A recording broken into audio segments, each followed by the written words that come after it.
A Parable. Chapter 3. In addition to skillful means, the Buddhas also teach by means of various causes and conditions, expressions, and parables. The 7 parables of the Dharma Lotus Sūtra are well-known illustrations the Buddha uses to convey his teachings. The parable of the burning house in this chapter is perhaps the most famous of these. The burning house, which is full of filth, evils, danger, and distress, is analogous to the 3 realms. The elderly owner of this house, in order to coax his children out of the fire and help them escape it safely, tells them that he has various carts drawn by sheep, deer, and oxen waiting for them outside. After all his children have gotten out of the house safely and are no longer in danger, the elder is greatly relieved and gives each one of them a great ox cart, even if they first wanted a sheep or deer cart. In this parable, the elder is like the Buddha. The sheep and deer carts are like the Shravaka and Parteka Buddha vehicles, and the ox carts are like the Bodhisattva vehicle. Because the inclinations of living beings vary, different people may aspire to the Shravaka, Parteka Buddha, or Bodhisattva vehicles. Nevertheless, the Buddha's only intention is to impartially lead living beings out of the burning house of the 3 realms by means of the Bodhisattva vehicle.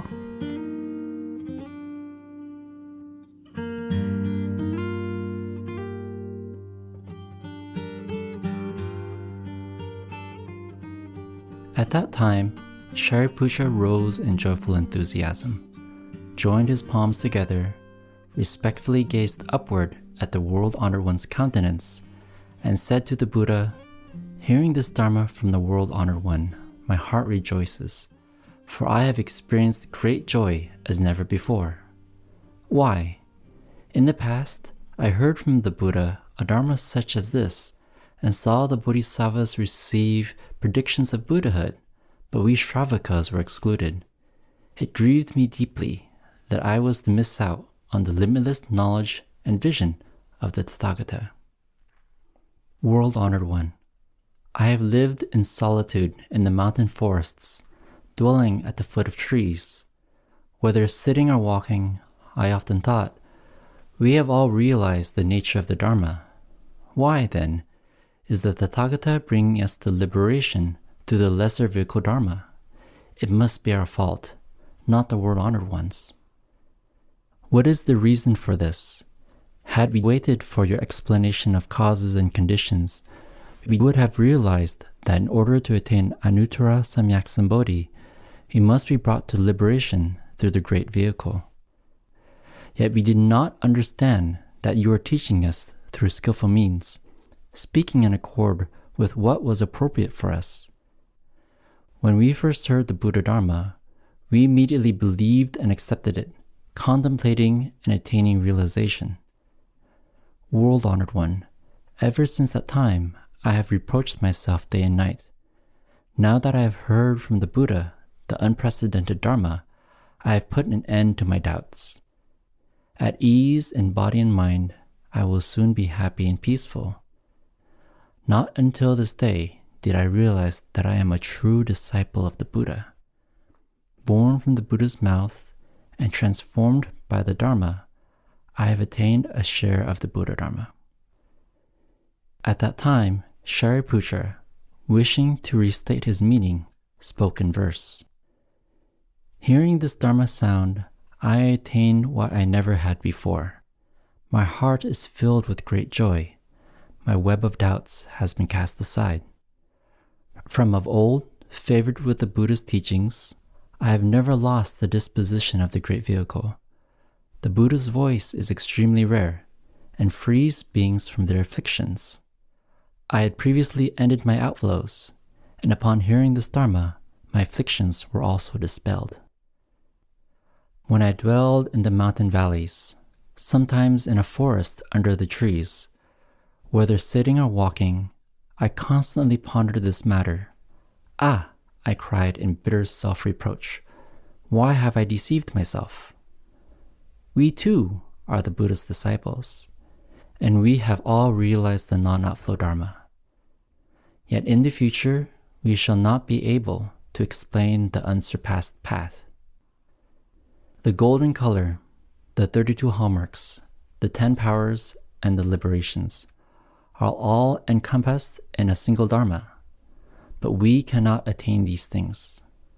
The 80 wondrous characteristics, the 18 attributes unique to a Buddha, and all such merits as these, I have missed them entirely.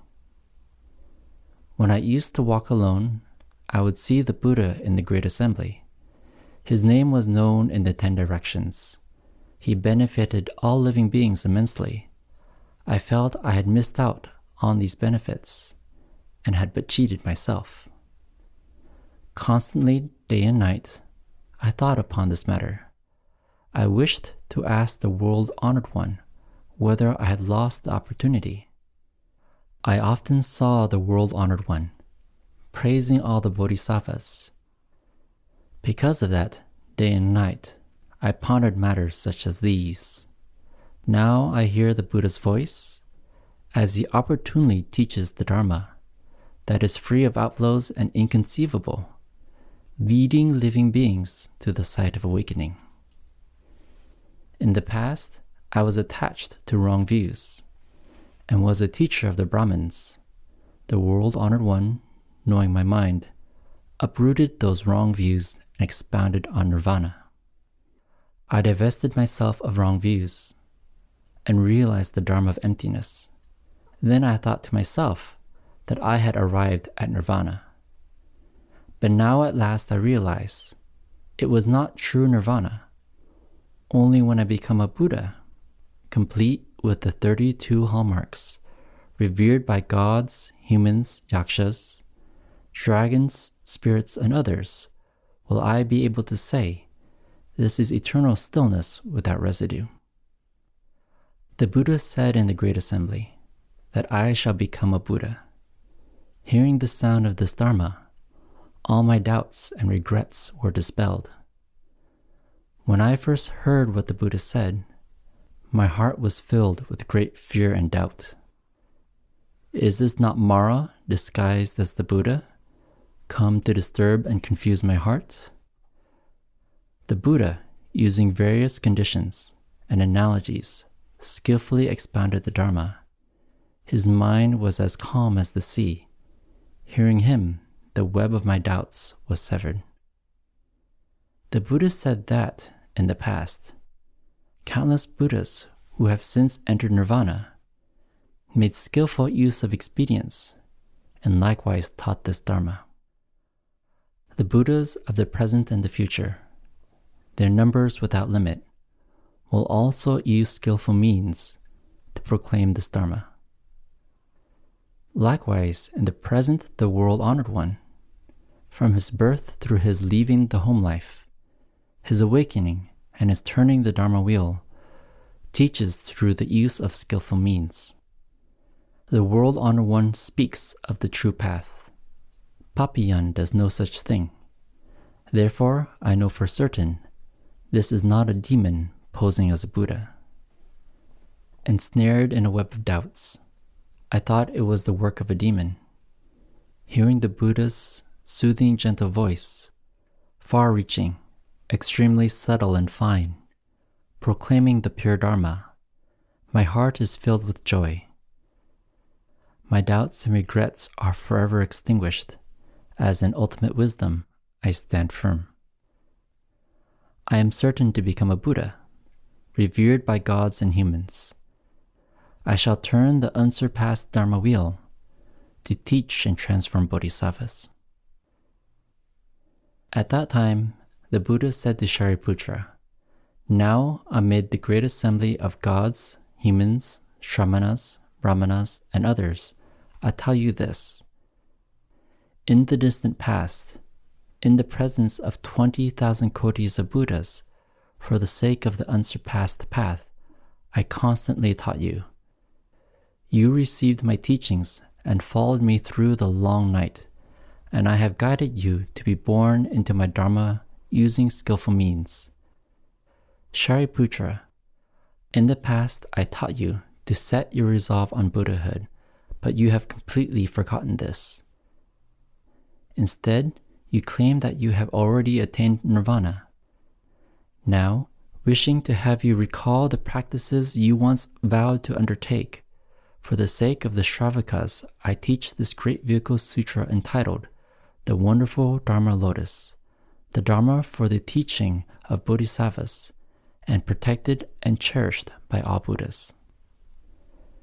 Shariputra, in a future age, after countless, limitless, inconceivable eons have passed, having made offerings to several tens of millions of kotis of Buddhas, having reverently upheld the proper Dharma, and having perfected the path practiced by the Bodhisattvas, you shall become a Buddha known as Tathagata Flower Radiance, one worthy of offerings, one of right and universal knowledge, one of perfect clarity and conduct, Sugata, knower of the world, unsurpassed one, subduing and regulating hero, teacher of gods and humans, Buddha and world-honored one. Your land will be called free from defilement. Its terrain will be flat and even, pure and beautifully adorned. It will be peaceful and tranquil, prosperous and joyful, abounding in gods and humans. The ground will be made of Vaidurya. There will be 8 intersecting roads bordered with golden cords and lined with rows of trees of the 7 treasures, which will be constantly blooming and bearing fruit. Tathagata Flower Radiance shall also teach and transform living beings by means of the 3 vehicles. Shariputra, when this Buddha appears in the world, although it will not be a troubled age, because of his past vows, he shall teach the Dharma of the 3 vehicles. His eon will be called Graced with Great Treasures. Why will it be called Graced with Great Treasures? It is because in that land, Bodhisattvas will be considered great treasures. The number of these Bodhisattvas will be countless, limitless, and inconceivable, beyond the scope of calculation or analogy. With the exception of the Buddhas endowed with their wisdom powers, no one will be able to know their number. When they wish to walk, jeweled flowers will spring up to hold their feet. These will not be newly resolved bodhisattvas. They will have planted roots of virtue for a long time. In the presence of countless billions of kotis of Buddhas, they will have flawlessly cultivated pure conduct and will be continually praised by all Buddhas. Constantly cultivating the Buddha's wisdom and replete with great spiritual powers, they will be well versed in all the gateways to the Dharma. Straightforward, ingenious, and steadfast in their resolve, bodhisattvas such as these will abound in that land. Shariputra, the lifespan of Buddha Flower Radiance will be 12 small eons. This lifespan does not include his time as a prince prior to becoming a Buddha. The lifespan of the people in that land will be 8 small eons. After 12 small eons, Tathagata Flower Radiance will confer upon Bodhisattva solid fullness, a prediction of Anuttara Samyak Sambodhi, and will announce to all the bhikshus, Bodhisattva solid fullness shall next become a Buddha known as Flowery Feet Peacefully Walking, Tathagata Arhat Samyak Sambuddha, and his Buddha land will also be thus. Shariputra, when Buddha Flower Radiance has passed into nirvana, his proper Dharma shall remain in the world for 32 small eons. His semblance Dharma shall also remain in the world for 32 small eons. At that time, the world-honored one, wishing to restate his meaning, spoke in verse.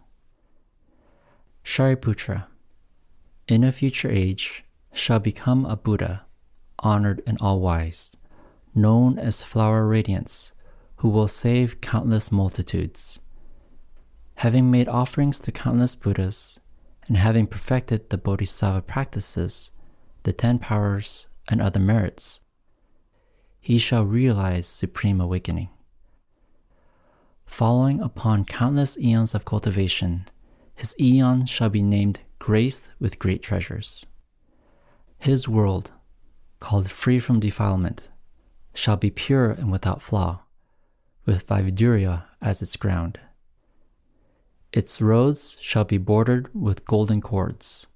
Multicolored trees, made of the 7 treasures, shall continually bloom and bear fruit. The bodhisattvas in that land will always hold firm to their resolve. They will all have perfected the spiritual powers and paramitas.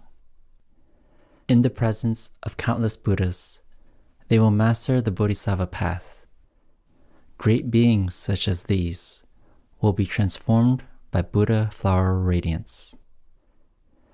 That Buddha, while still a prince, shall renounce his kingdom and worldly glory, and in his last incarnation leave home to realize Buddhahood.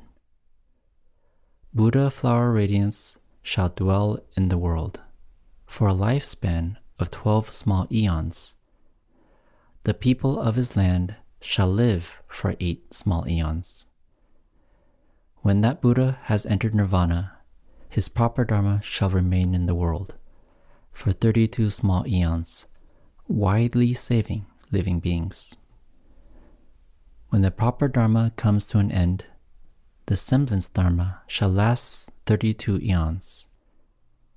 That Buddha's Sharia shall be distributed far and wide, honored by gods and humans everywhere. The deeds of Buddha flower radiance shall be such as these. Dually perfect is that honored sage, most supreme and beyond compare. He is just you, yourself. It is fitting that you should rejoice. At that time, the fourfold assembly of bhikshus, bhikshunis, upasakas, and upasikas, as well as the great multitude of gods, dragons, yakshas, gandharvas, asuras, garudas, kimnaras, maharagas, and so forth, having seen Shariputra receive a prediction for Anuttara Samyak Sambodhi from the Buddha, rejoiced and became immeasurably happy. Each removed his upper garment and presented it as an offering to the Buddha. The Shakras and the Brahmas, together with countless other gods, also made offerings of wonderful heavenly garments, heavenly Mandarava flowers, and Maha Mandarava flowers to the Buddha. The heavenly garments they had sent drifting down remained suspended in space, whirling on their own. All at once, a billion kinds of heavenly musical instruments began to play in unison in space, as the heavenly flowers rained down from the sky. The assembly uttered these words. In the past, in Varanasi, the Buddha first turned the Dharma wheel. Now he turns again the unsurpassed, magnificent Dharma wheel. At that time, all the gods, wishing to restate their meaning, spoke in verse. In the past, in Varanasi, you turned the Dharma wheel of the Four Noble Truths, clearly elucidating all dharmas, and the arising and ceasing of the 5 aggregates. Now again you turn that most wondrous, unsurpassed, great wheel of Dharma. Because this Dharma is deep and recondite, few are those who can believe it. Since the distant past we have heard the world-honored one teach many times, but never have we heard such Dharma, so profound, wondrous, and supreme. The world-honored one has taught this Dharma, to which we all respond with joy, as Shariputra of great wisdom now receives his honorable prediction. We, likewise, will surely become Buddhas. Throughout all the worlds, we shall be the most honored and supreme. The Buddha's awakening is inconceivable, taught appropriately through skillful means. May all the merits accrued by deeds done in this life and in lives gone by, and the merits gained through seeing the Buddhas, be dedicated to the realization of Buddhahood. At that time, Shariputra said to the Buddha, "World-honored one, I now have no further doubts or regrets, for I have personally received a prediction of Anuttara Samyak Sambodhi in the presence of the Buddha. In the past, when those 1,200 who have now attained self-mastery were still in the stage of study, the Buddha always taught and inspired them, saying, 'My Dharma can lead one to leave behind birth, old age, sickness, and death, and attain ultimate nirvana.'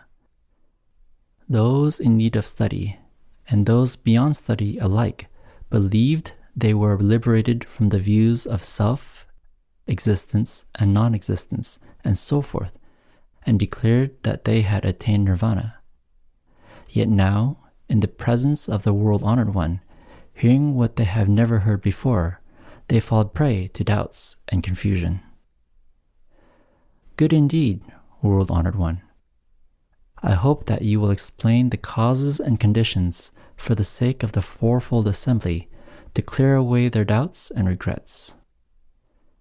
At that time, the Buddha said to Shariputra, "Have I not said before that all Buddhas, world-honored ones, expediently teach the Dharma by means of various causes and conditions, analogies, and explanations for the sake of Anuttara Samyak Sambodhi? All of these teachings are intended to teach bodhisattvas. However, Shariputra, I shall now make use of a parable to elaborate on my meaning, for all who are wise gain understanding through parables.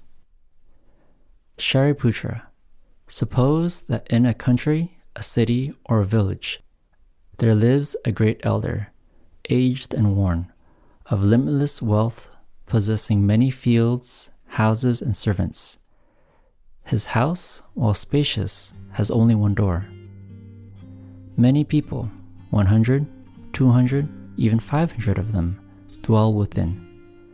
Its halls and chambers are decaying and old. Its walls are crumbling. The pillars are rotting at their bases. The beams and ridgepoles are in danger of collapse. All at once, a fire breaks out, spreading throughout the house and setting it ablaze. The elder's children, 10, 20, even 30, are also inside the house.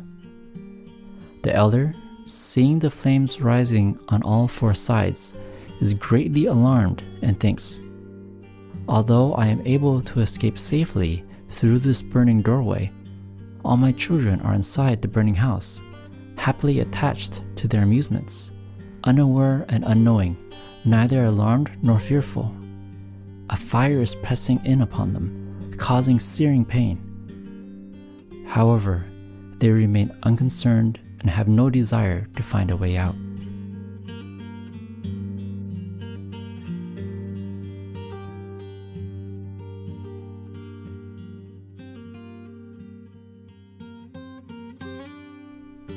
Shariputra, the elder then thinks, "My body and arms have the strength to carry them in a cloth bag or on a table out of the house." He further reflects, "But this house has only one door, which is also small and narrow. My children are young, immature, and naive. Attached and engrossed in their place of play, they may fall and be burned in the fire. I must alert them to this frightening situation of the house catching on fire and insist that they hurry and come out before they get burned." So thinking, he says to his children, "Come out, all of you, quickly." Although the sympathetic father coaxes them with kind words, the children continue to happily indulge in their play, refusing to do as he asks. They are neither alarmed nor afraid, and have not the slightest intention of leaving. What is more, they don't even know what is meant by fire, what is meant by house, or what is meant by loss. They merely run about here and there, looking playfully at their father. Then the elder thinks, the house is already ablaze with a great fire. If my children and I do not get out in time, we shall certainly be burned. I should now devise skillful means so that my children can escape this disaster. Knowing that his children's predispositions and preferences are such that they will definitely be delighted and attracted to various precious toys and exquisite playthings, the father says to them, the things that you love to play with are rare and difficult to get. If you do not take them now, you will certainly regret it later. Now, right outside the door, you will find such delightful things. A variety of sheep carts, deer carts, and ox carts for you to play with. Quickly get out of this burning house, and I will give you whatever you want. Then the children, hearing their father speak of these precious playthings, which suit their wishes exactly, eagerly push and shove one another aside in a mad scramble, all fighting to get out of the burning house. Then, seeing that all his children have gotten out safely and are sitting on the ground at the crossroads, no longer in danger, the elder is greatly relieved and filled with joy. Then the children say to their father, Father, the fine playthings you promised us a while ago, the sheep carts, the deer carts, and the ox carts, please give them to us now. Shariputra, at that time, the elder, without partiality, gives to each of his children a great cart. Each cart is high and wide, adorned with many intertwining strands of jewels, encircled by railings, and surrounded on four sides by hanging bells. Further, each is covered with a canopy, decorated with various rare and precious treasures, and strung with jeweled cords from which flowered tassels hang down. Every cart is furnished with elegant layered mats and red cushions. Each is yoked to a white ox with lustrous, clean skin and a beautiful body, muscular and strong. The oxen walk with a steady, even gait, as swiftly as the wind. Each cart is guarded by many servants. And why is this? That great elder has limitless wealth and various treasuries filled to overflowing. Then he reflects, my wealth is unlimited, so I should not give my children small or inferior carts. After all, these youngsters are my children, whom I love equally without any favoritism.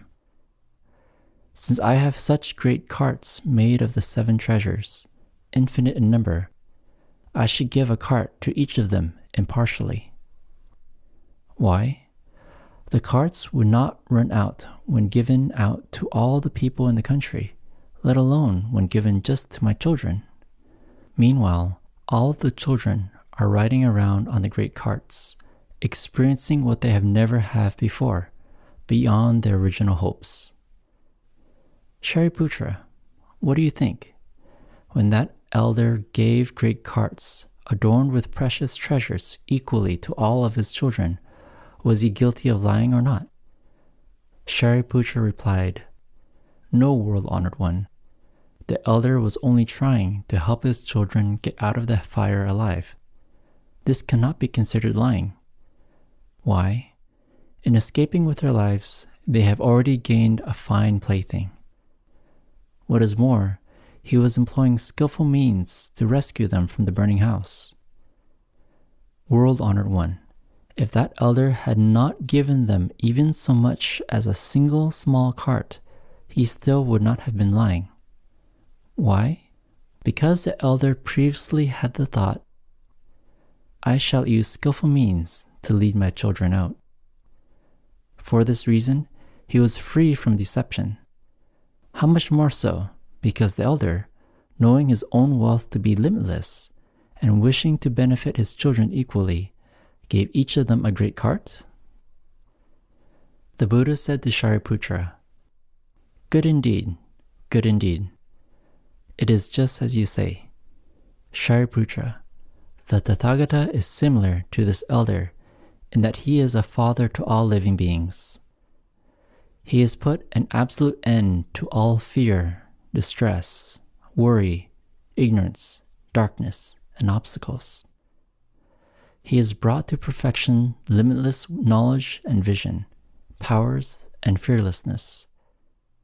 He has great spiritual might and the power of wisdom. He is replete with the paramitas of skillful means and wisdom.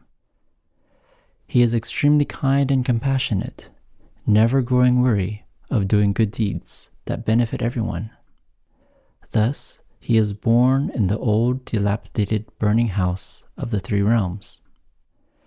In order to save living beings from birth, old age, sickness, death, worry, grief, suffering, distress, ignorance, darkness, and the fires of the three poisons, he teaches them and inspires them to attain Anuttara Samyak Sambodhi.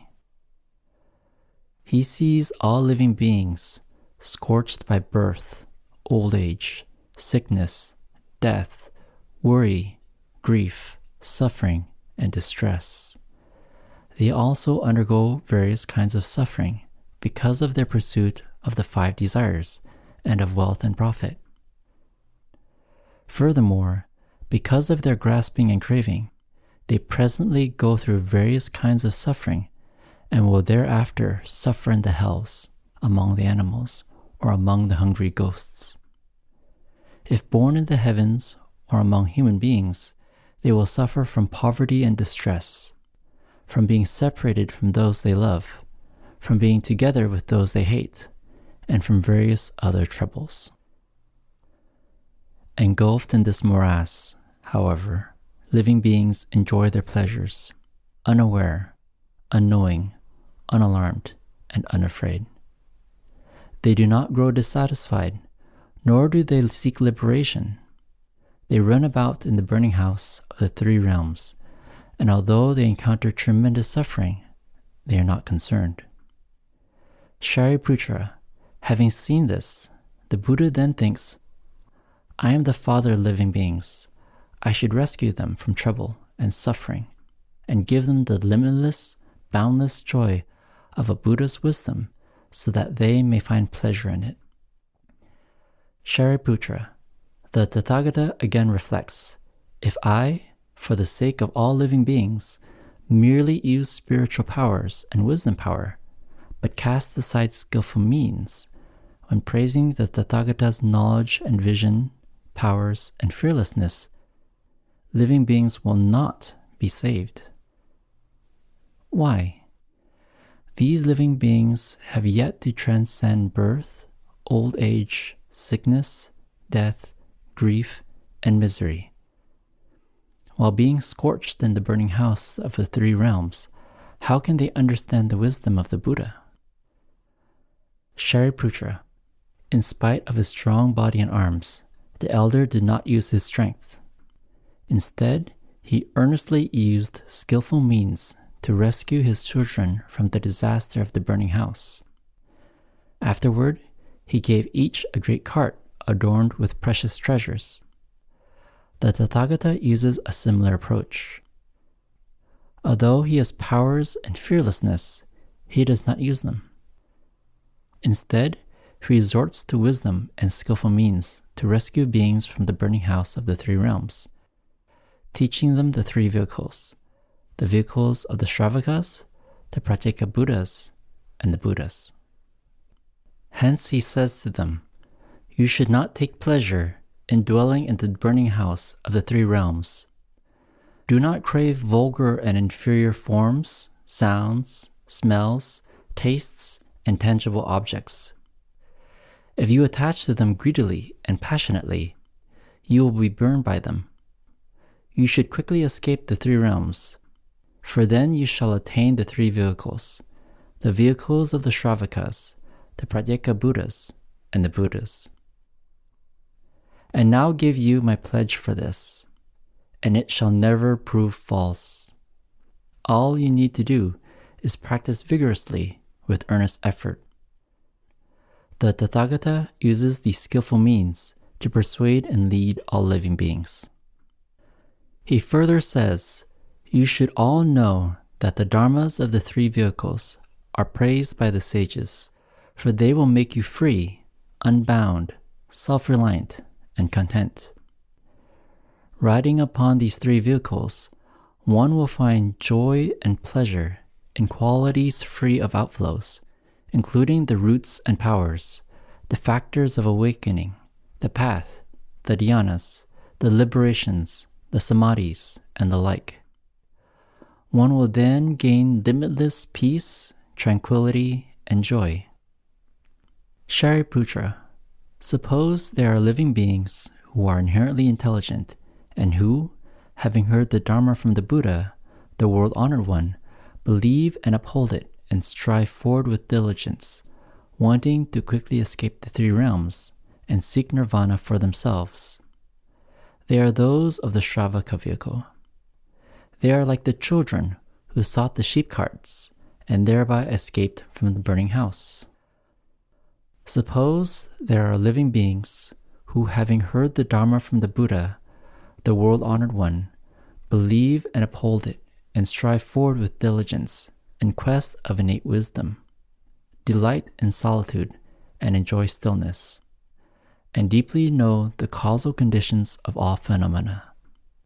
They are those of the Pratyeka Buddha vehicle. They are like the children who left the burning house in order to receive the deer carts.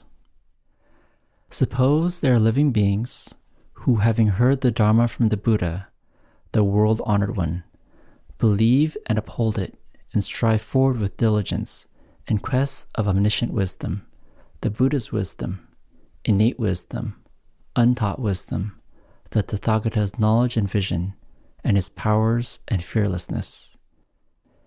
They offer sympathy and comfort to countless living beings. They also benefit gods and humans and reach out to rescue all. Such beings are bodhisattvas of the great vehicle. Because they seek this vehicle, they are referred to as mahasattvas. They are like the children who sought the ox carts and thereby escaped from the burning house. Shariputra, just as that elder who, seeing all his children safely escape the burning house to a place free of terror, considers his own incalculable wealth and then gives each his children a great cart, just so the Tathagata, in the same way, acts as the father of all living beings.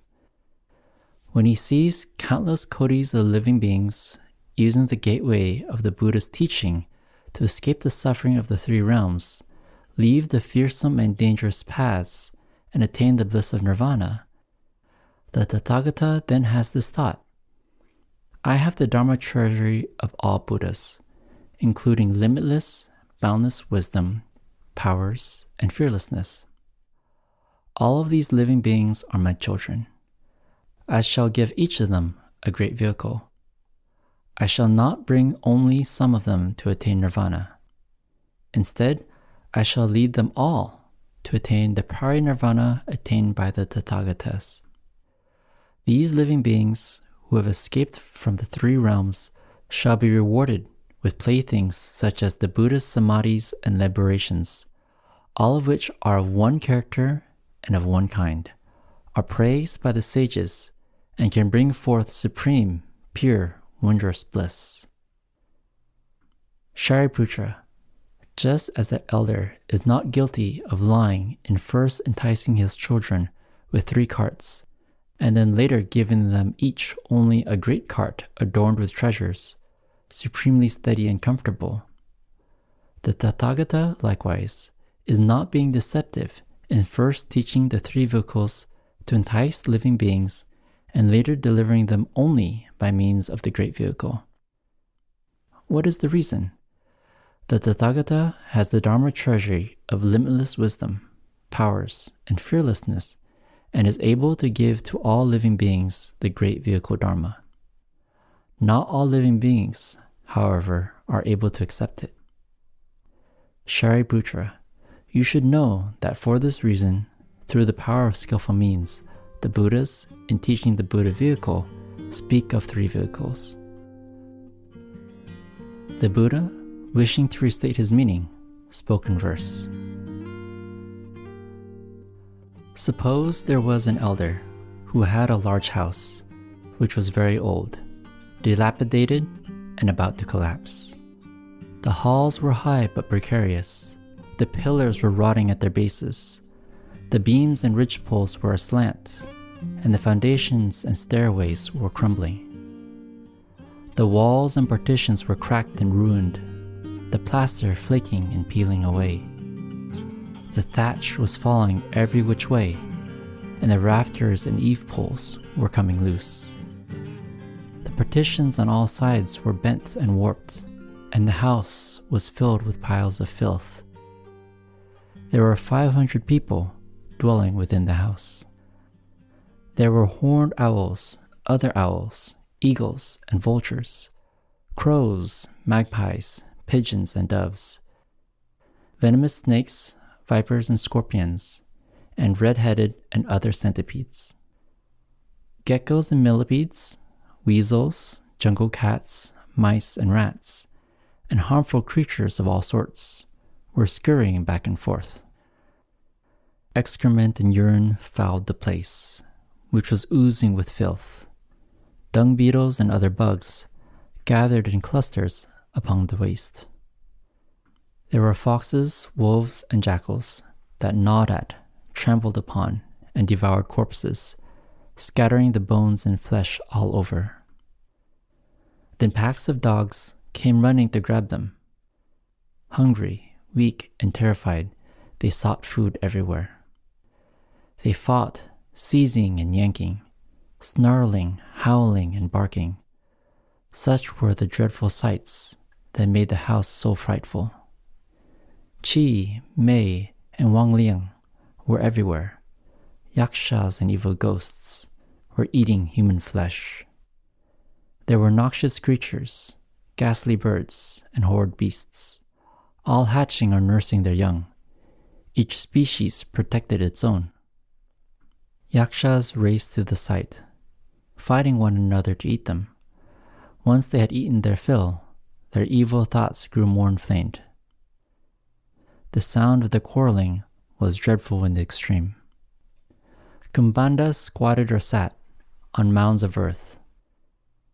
Sometimes they floated a foot or two above the ground.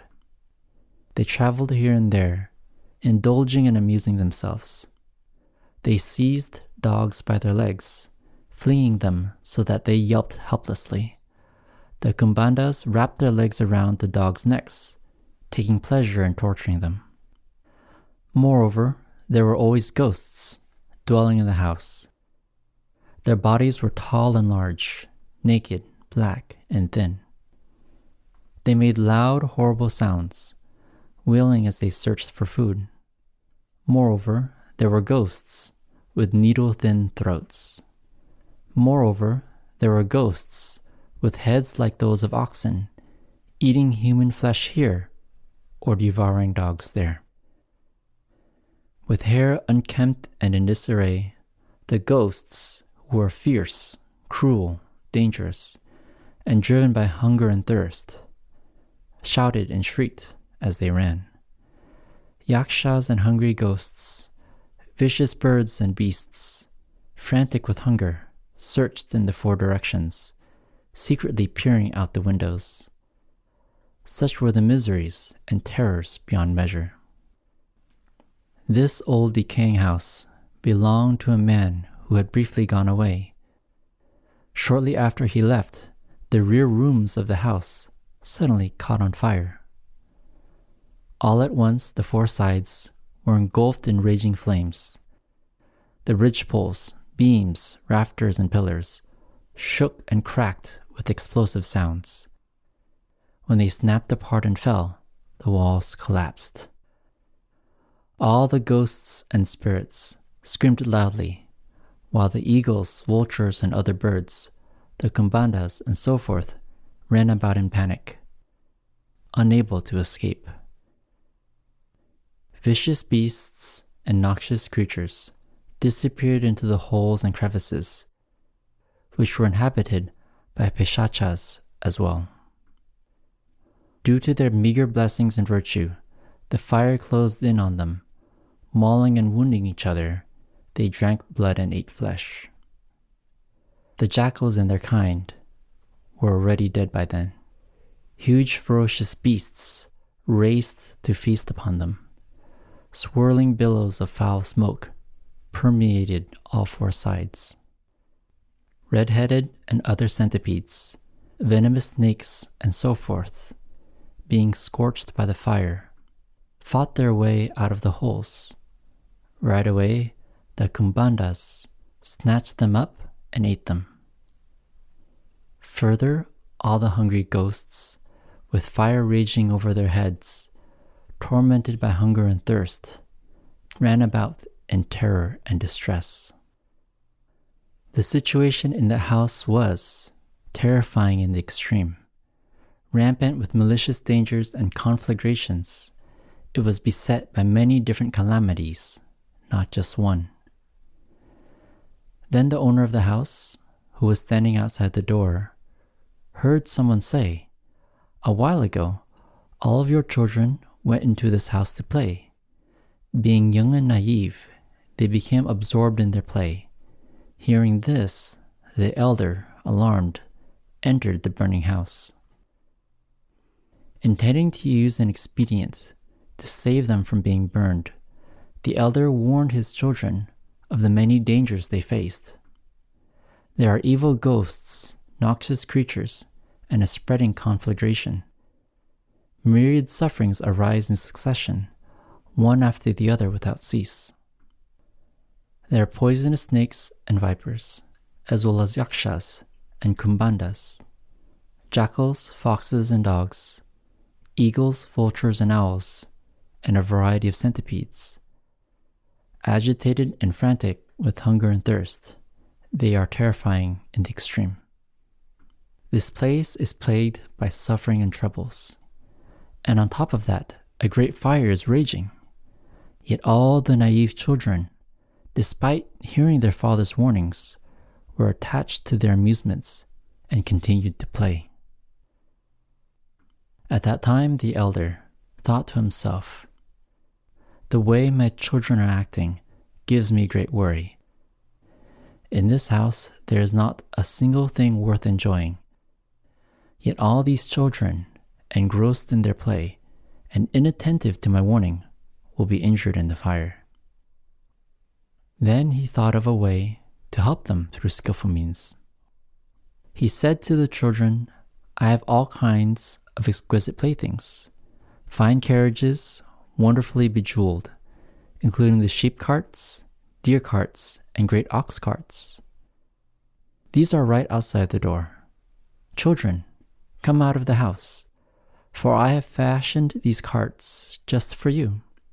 You may play with them in whatever way you wish." When the children heard him speak about carts such as these, they immediately raced out in a mad scramble to open ground, leaving miseries and peril behind. The elder, seeing that his children had made their way out of the burning house and settled themselves at the crossroads, sat on his lion throne and congratulated himself, saying, "Now I am happy. All of these children were hard to bear and raise. Foolish, immature, and lacking good sense, they entered this dangerous house swarming with noxious creatures. Fearful Chi and May, a great fire broke out and raged on all sides. In spite of this, all the children clung to their amusements. I have now rescued them and saved them from disaster. Therefore, I am the happiest of all people." Then all the children, knowing their father was sitting at ease, went before him and said to him, Please give us the 3 kinds of jeweled carts that you promised us when you said, 'If you children come out, I will give you 3 kinds of carts, just as you wish.' Now the time has come, so please give them to us." The elder, having great wealth, and storehouses with abundant quantities of gold, silver, viduria, giant clamshell, and carnelian, used these precious objects to craft various great carts. The carts were beautifully decorated, surrounded by railings, hung with bells on all 4 sides, with golden cords strung around them, and pearl-studded nets spread above them. There were golden flowered tassels hanging everywhere, with ornaments made of multicolored silks encircling them. There were mats made of brocaded soft silk fabric. The finest cotton cloth, valued in the thousands of kodis, pure white and sparkling clean, was spread over them. Great white oxen, plump, strong, and powerful, of fine appearance, were harnessed to the jeweled carts and were attended upon by many servants. Fine carriages such as these were given equally to all his children. Then all the children danced with joy. They mounted their jeweled carts and rode off in all directions, happily amusing themselves in complete freedom and ease. I tell you, Shariputra, I am like this too, most honored of all the sages and the father of the worlds. All living beings are my children. Steeped in worldly pleasures, they are bereft of wisdom. The 3 realms hold no peace. They are like a burning house, fraught with much suffering. They are frightening indeed. Ever present are the woes of birth, old age, sickness, and death. Fires such as these rage without cease. The Tathagata has already left the burning house of the 3 realms. In serene solitude I dwell, at ease in forest and in field. Now the 3 realms belong entirely to me, and all the living beings therein are my children. But now this place is filled with calamities, and I am the only one able to rescue them. Although I instruct them, they do not believe or accept it. They are deeply attached to desire and passions. Using skillful means, I speak to them of the 3 vehicles, bringing to the attention of living beings the suffering of the 3 realms. I teach and expound the path of transcendence. If these children set their minds to it, they will perfect the 3 spiritual insights and the 6 spiritual powers. Some may become Pratyeka Buddhas, and others irreversible Bodhisattvas. O Shariputra, I, for the sake of living beings, have used this parable to teach the one Buddha vehicle. If you are able to accept and believe these words, you shall all in the future realize Buddhahood. This vehicle is subtle, wonderful, and foremost in purity. In all of the worlds, nothing surpasses it.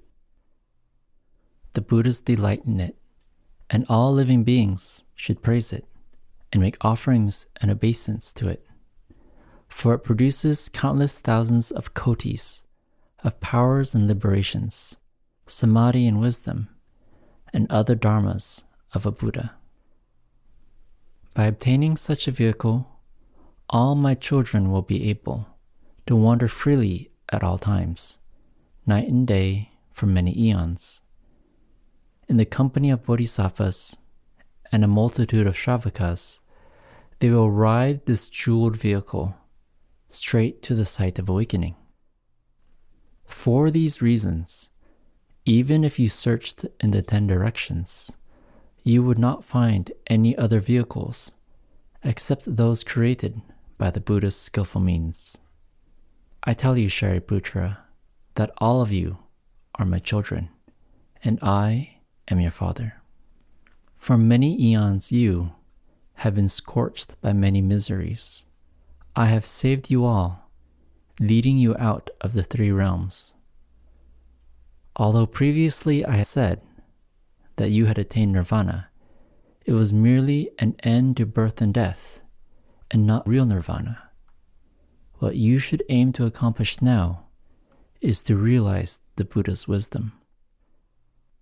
If there are bodhisattvas within this assembly, they can single-mindedly listen to the Buddha's ultimate Dharma. Although the Buddhas, world-honored ones, employ skillful means, the living beings they intend to teach are all bodhisattvas.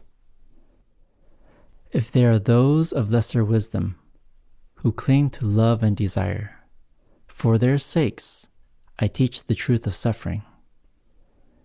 Living beings then rejoice, gaining what they never had. The truth of suffering taught by the Buddha is genuine and free of errors.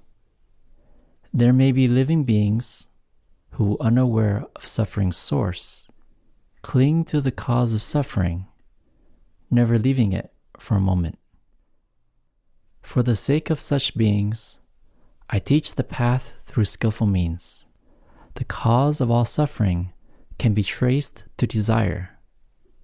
If desire is extinguished, suffering has nothing to rest upon. The cessation of all suffering is called the third truth. To realize the truth of the cessation of suffering, they walk the path.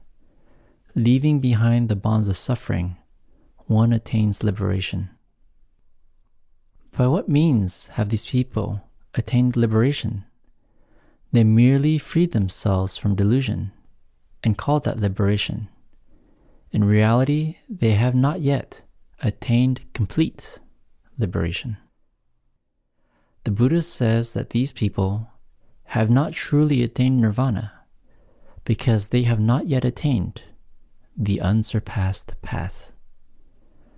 This is not how I intend to lead them to nirvana. I am the Dharma King with mastery of dharmas. To bring peace and tranquility to living beings, I appear in this world. O Shariputra, this Dharma seal of mine is spoken because I wish to benefit the world. Wherever you go, do not proclaim it carelessly. Should there be those who hear the sutra and respond with joy, receiving it with respect, you should know that such people have realized avivaktika.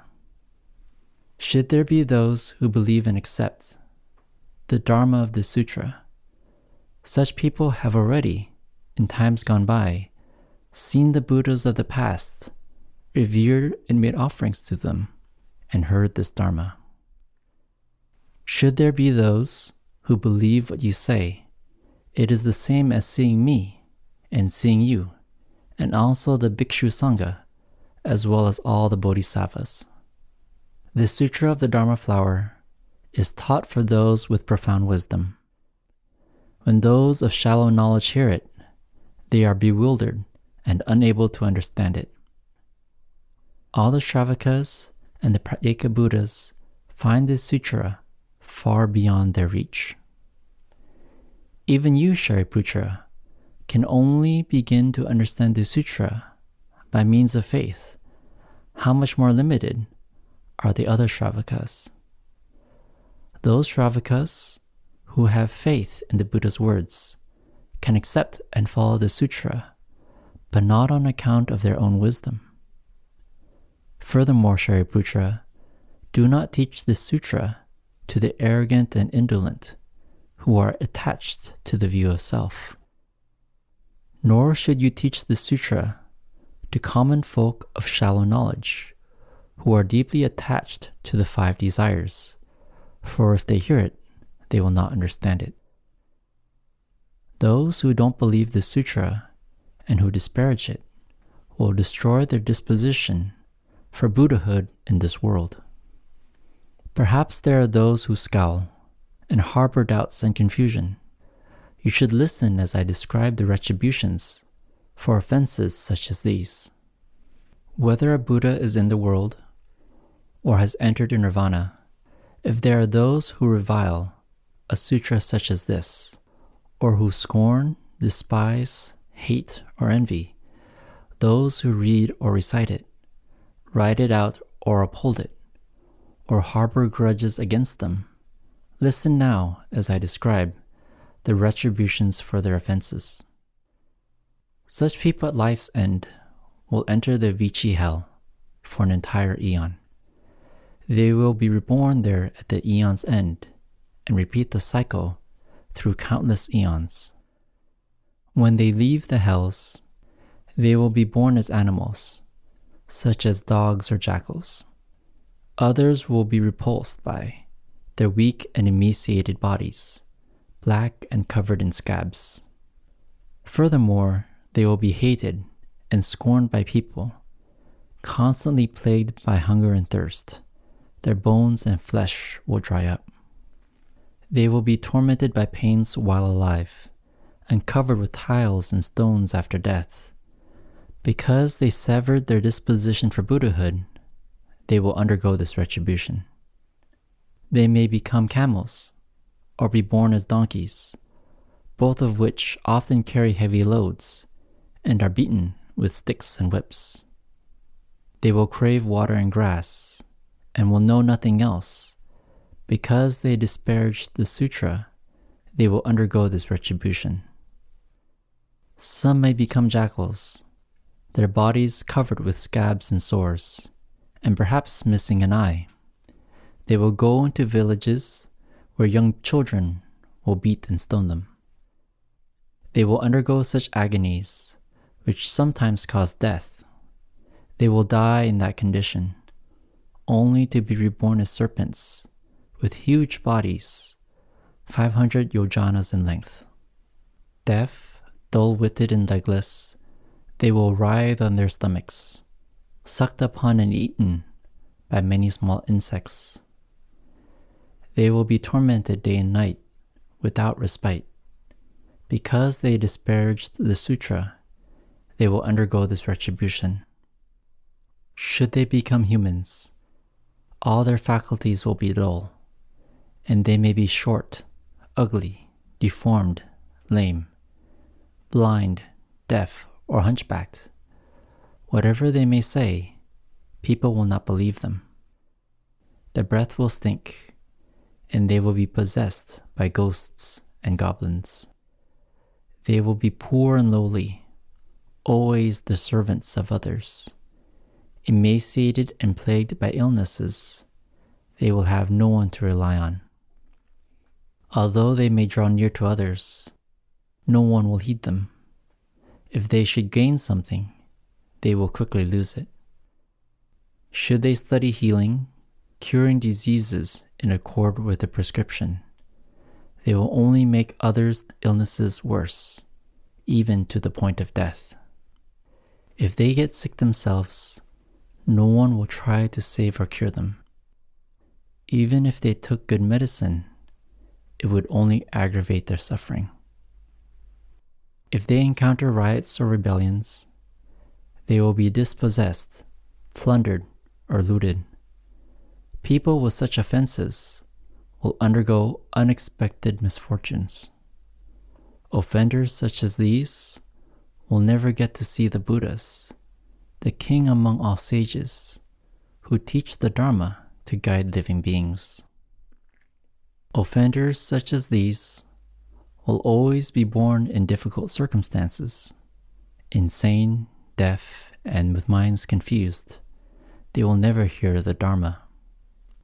Throughout eons numberless, as the grains of sand in the Ganges, they will be born deaf and dumb, with all their faculties imperfect. They may frequently dwell in the hells, roaming there as if in pleasure gardens, or be born in the other lower destinies in which they will feel at home. They will follow the ways of camels, donkeys, pigs, and dogs. Because they disparaged the sutra, they will undergo these retributions. Should they become humans, They may be deaf, dumb, or blind. They will adorn themselves with poverty and many misfortunes. They will clothe themselves in ailments such as edema, dehydration, scabs, and carbuncles. Their filthy bodies will always stink. Deeply attached to the view of a self, their hatred will increase. Burning with carnal desire, they will interfere even with birds and beasts.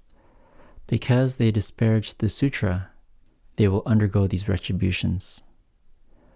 I tell you, Shariputra, were I to speak of the offenses of those who disparage the sutra, I would not finish for eons. For these reasons, I implore you, do not teach the sutra to those who have no wisdom.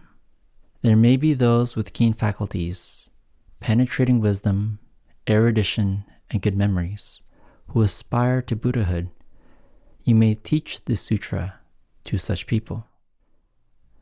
There may be those who have seen hundreds of thousands of kotis of Buddhas, who have planted many good roots, and whose minds are deep and resolute. You may teach the sutra to such people. There may be those who are vigorous, and who always act with kindness, not sparing body or life. You may teach the sutra to them. There may be those who are reverent, consistent in their resolve, and who stay away from foolish people, and dwell in solitude in the mountains and marshes. You may teach the sutra to such people. Furthermore, Shariputra, you may see people who have cast aside bad companions and drawn near to good friends. You may teach the sutra to such people.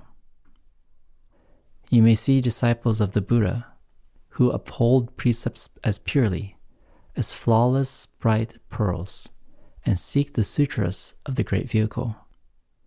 You may teach the sutra to such people. There may be those free from anger, who are straightforward and gentle, always compassionate with all beings, and reverent to the Buddhas. You may teach the sutra to such people. Furthermore, there may be disciples of the Buddha, with minds clear and pure, who, in the Great Assembly, teach the Dharma without impediment, using various causes and conditions, parables and explanations. You may teach this sutra to such people. There may be bhikshus who, wishing to attain omniscient wisdom, seek the Dharma throughout the four directions and reverently uphold it with palms joined. They delight only in upholding the sutras of the Great Vehicle, refusing to accept even a single line from other scriptures. You may teach this sutra to such people. There may be those who, with utmost sincerity, seek the Buddha's Sharia, or who likewise seek the sutras, and having obtained them, hold them above their heads. Such people will never endeavor to seek other sutras, nor have they ever studied the scriptures of non-Buddhist religions. You may teach the sutra to such people. I tell you, Shariputra, were I to describe the characteristics of those who seek the Buddha's awakening, I could speak for eons and still not finish. People such as these can believe and understand, and for their sake you should teach the wonderful Dharma Lotus Sutra.